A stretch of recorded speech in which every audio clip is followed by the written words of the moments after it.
أهلا بالجميع. بعد تداول فيديو قديم مزعوم يقال أنه يعود للنائبة العراقية عالية نصيف في عام سابق، قيل ظهرت فيه وهي ترقص في مناسبة اجتماعية، عاد الجدل من جديد مع تداول فيديو آخر نسب إليها وإلى السيد هادي العامري، أحد أبرز الشخصيات السياسية في العراق.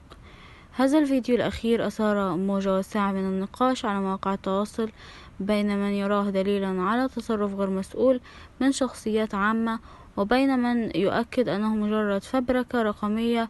لكن وسط كل هذا الجدل يبقى السؤال الأهم، وهو هل ما يتم تداوله حقيقي فعلا أم أنه جزء من حملة إعلامية منظمة؟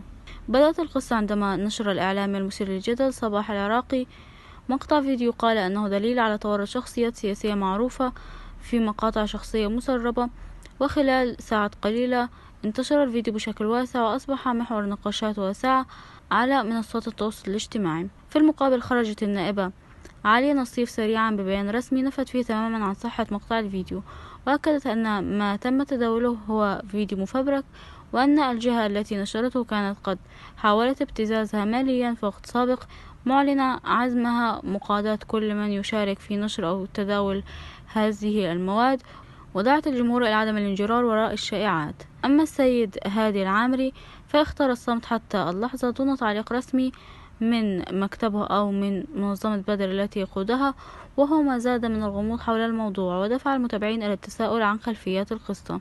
في المقابل انقسم الرأي العام العراقي بين من يرى في الفيديو تصرف غير مسؤول ومن يعتبره مجرد أداة لتصفية الحسابات داخل الأوساط الشيعية والسياسية، خصوصا أن التوقيت جاء متزامنا مع صراعات داخلية وخلافات على النفوذ والمناصب.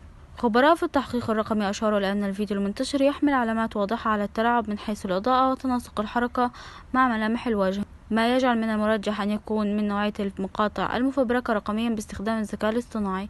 وأكد هؤلاء الخبراء أن التحقق الرقمي بات ضرورة في زمن تنتشر فيه المقاطع المعدلة التي يمكنها تقليد الأصوات والوجوه بدقة مذهلة.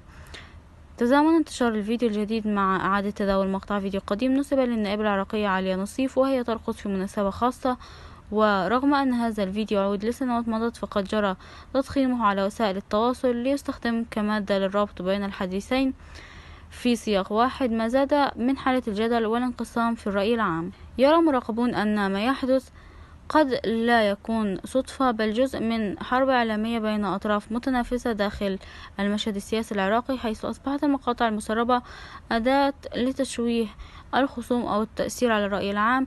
لكن حتى اللحظة لا توجد أي جهة رسمية أكدت أو نفت صحة الفيديو بشكل قاطع، وما زال الجميع بانتظار نتائج التحقيقات التقنية التي تجريها الجهات المعنية.